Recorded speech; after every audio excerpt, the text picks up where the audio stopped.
ఇంకా 9:30 అయింది. మరో 30 నిమిషాల సమయంలో కవిత చేతుల మీదుగా, కవిత మాటల మీదుగా, కవిత ఆలోచన విధానంలో భాగంగా కొత్త రాజకీయ పార్టీ, శక్తివంతమైన రాజకీయ పార్టీ పురుడు పోసుకోబోతుంది. మరో 30 నిమిషాల్లో ఈ రాజకీయ పార్టీ ప్రకటన కవిత చేయబోతున్నారు. ఒకసారి సభా ప్రాంగణం దగ్గరికి వెళ్దాం. కవిత ఆల్రెడీ గన్ పార్క్ దగ్గర నుంచి బయలుదేరి సభా ప్రాంగణం దగ్గరికి వెళ్తున్నారు. మరి కొద్దిసేపట్లోనే సభా ప్రాంగణానికి చేరుకుంటారు. ఆ కాన్వాయ్ని కూడా మనం బిగ్ టీవీ స్క్రీన్ పైన చూపిస్తూనే ఉన్నాం. ఒకసారి సభా ప్రాంగణం దగ్గరికి వెళ్దాం.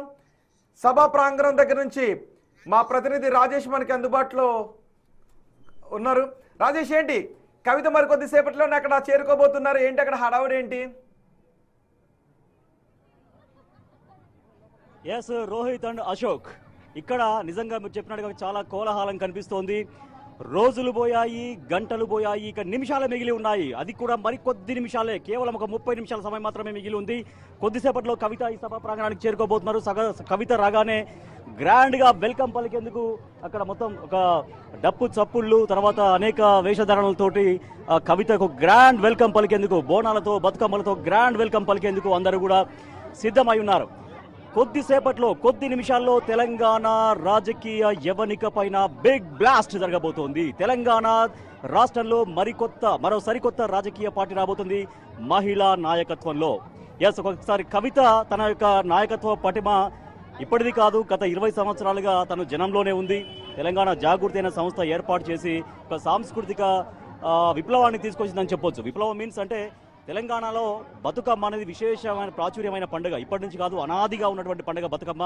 అటువంటి బతుకమ్మని తెలంగాణ ఉద్యమ సమయంలో ఒక సమాంతరంగా సాంస్కృతిక విప్లవంగా బతుకమ్మను తీసుకొచ్చి దేశ విదేశాల్లో అంతర్జాతీయ తీసుకెళ్లినటువంటి కవిత సారథ్యంలో వస్తున్నటువంటి పార్టీకి మనం చూస్తున్నాం. మొత్తం అక్కడ మహిళలు తండోపతండలుగా తరలి వస్తున్నారు. మహిళలు కావచ్చు, యువకులు ఎక్కువగా మనకు కనిపిస్తున్నారు. కొత్త రాజకీయ శక్తిలో యువతకి ఎక్కువగా ప్రోత్సాహం ఇస్తామని కవిత చెప్తున్నటువంటి నేపథ్యంలో యువత అధికంగా మనకు కనిపిస్తున్నారు. ఒకసారి మనం చూడొచ్చు తెలంగాణ జాగృతి జెండా, ఒకసారి చూడండి. సో అది తెలుపు ఆకుపచ్చ రంగులో ఉన్న తెలంగాణ జాగృతి జెండా. గత 20 సంవత్సరాలుగా ఆ జెండాతో కవిత ఉద్యమాలు, పోరాటాలు చేస్తూ వస్తున్నారు. ఇప్పుడు ఆ జెండా మారిపోతుంది. ఆ జెండా ఇప్పుడు పార్టీ జెండాగా మారుతుంది. బట్ ఆ పార్టీ జెండాలో ఏ రంగులు ఉండబోతున్నాయి, పార్టీ జెండాలో ఉన్నటువంటి రంగులు ఎటువంటి నేపథ్యాన్ని రిఫ్లెక్ట్ చేయబోతున్నాయి, తెలంగాణ సమాజంలో ఎటువంటి మార్పు కావాలనుకుంటుంది కవిత, ఎటువంటి పరిపాలన అందించాలి ప్రజలకు అనుకుంటున్నారు. ఎందుకంటే జనం జాగృతి బాటతో దాదాపుగా 3 నెలల పాటు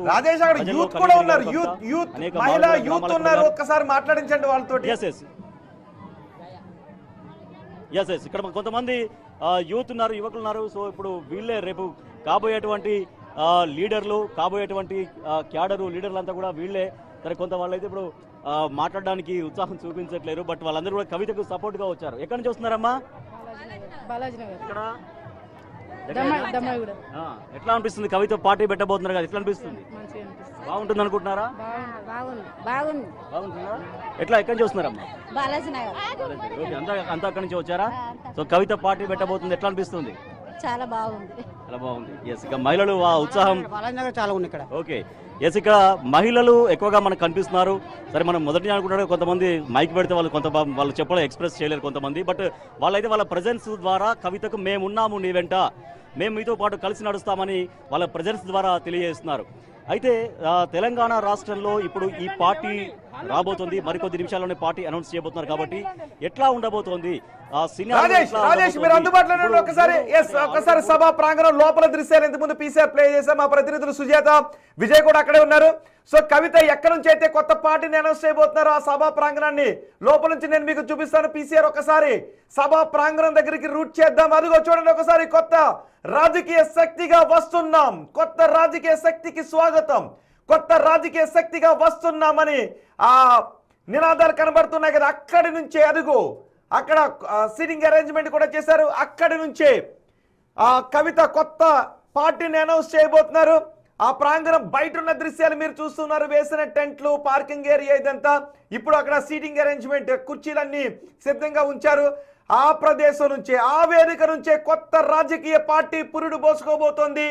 పోరాటాల గడ్డపై పోరాటాల బిడ్డ ద్వారా ఈ కొత్త రాజకీయ పార్టీ మరికొద్ది సేపట్లో తెలంగాణ గడ్డపై ఊపిరి పోసుకోబోతోంది. ఆ దృశ్యాలు మీరు బిగ్ టీవీ స్క్రీన్ పైన చూస్తున్నారు. ఒకసారి ప్రతినిధుల దగ్గర కూడా నీకేమనిపిస్తుంది అశోక్? అల్టిమేట్ కదా. అంటే కాకపోతే ఎంతమంది ఇప్పుడు ఇండోర్లో పెడుతున్నారు ఈ మీటింగ్ అంతా కూడా. అక్కడ చూస్తుంటే మనకు డ్రోన్ విజువల్స్ చూస్తుంటే ఒకసారి డ్రోన్ విజువల్స్ ప్లే చేయండి. అలాగే ఇండోర్ విజువల్స్ చూస్తున్నాం కదా. క్లియర్లీ అదొక ఫంక్షన్ హాల్. మీరు చెప్తున్న దాని ప్రకారం ఫంక్షన్ హాల్, ఏసీ, ఎండాకాలం కాబట్టి ఏసీ పెట్టి. కానీ అంత ఫంక్షన్ హాల్లో వేల మంది లోపల పట్టే అవకాశం అయితే ఉండదు కదా అని నా అనుమానం. నిజానికి ఏంటి అంటే కవిత కూడా ఒకటి ఆలోచించు, ఎక్కువ మందిని జిల్లాల నుంచి రప్పించడం ద్వారా ఎండ ఇది కూడా ఇబ్బంది పడే అవకాశం ఉంటుంది. చాలా ఎండలు మండిపోతున్నాయి. సో తక్కువ మందితో ఆ సభా ప్రాంగణంలో కొన్ని వేల మంది అయితే పట్టే అవకాశం ఉంటుంది ఖచ్చితంగా. కానీ కోట్ల మంది ఇప్పుడు టీవీ స్క్రీన్ల పైన బిగ్ టీవీ మనం నిన్న నుంచి వచ్చిన వాళ్ళు జనం అయితే చాలా భారీగా వస్తున్నారు. వచ్చిన వాళ్ళంతా అదిగో బయట బ్లూ కలర్ లో కనిపిస్తున్నవన్నీ టెంట్లు అనుకుంటారు. కరెక్ట్. బహుశా వాటిలో ఎక్కువ మంది స్టే చేస్తారు. అక్కడ స్క్రీన్లు పెట్టినట్టున్నారు. లోపల చూస్తున్న మనం ఇండోర్ ఏదైతే ఫంక్షన్ హాల్ ఉందో అక్కడ నాకు తెలిసి ఒక 5-6 వేలు ఉంటారా, అంతకన్నా ఎక్కువ ఫంక్షన్ హాల్స్ మరి అంత భారీగా కాబట్టి అంతే. కవిత కాన్వాయ్ మనం చూస్తున్నాం, వాహన శ్రేణి అండ్ లోపల